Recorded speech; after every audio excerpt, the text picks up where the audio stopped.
Right. Zvizukuru zvatovera tokuchikamizai kumativi mana enyika komuri. Isi tiri kuno kudunhu rinonzi iro Hwange Rural District. Tiri kumaruva ari kunoperera kunonzi kunowirira zuva kweZimbabwe. Tiri kuvaka pavanoti pachingezi the next generation of African villages. Tiri kupromota, tiri kusumudzira tsika nemagariro evana veZimbabwe. Chinangwa chiri kuru ndechekuti Zimbabwe idzokere pachinyakare chedu chemadzitateguru.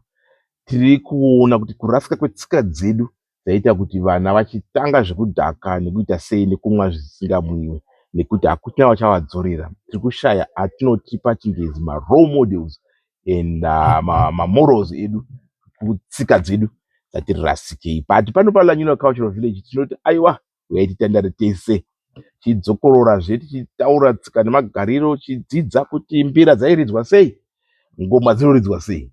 Vana vanokura vachiziva kuti nyika yeZimbabwe inodadisa ende vanove vachidada nenyika yeZimbabwe kwavanobva. Vanove vanotipa chirungu good ambassador of Zimbabwe. But zvinotangira kuno kumaruwa kwatiri, asi chikuru chatinetsei kuti vana veZimbabwe vatisapote, ngavauye vatisapoti kuti aiwa tazvinzwa machema pasi rinonzwa, aiwa tiri kuuya ikoko, tinouya kuzokusapotai tione kuti chiri kunetsa kuti nyika isumuke chii, imi maisa simba renyu makadai muchinyakare.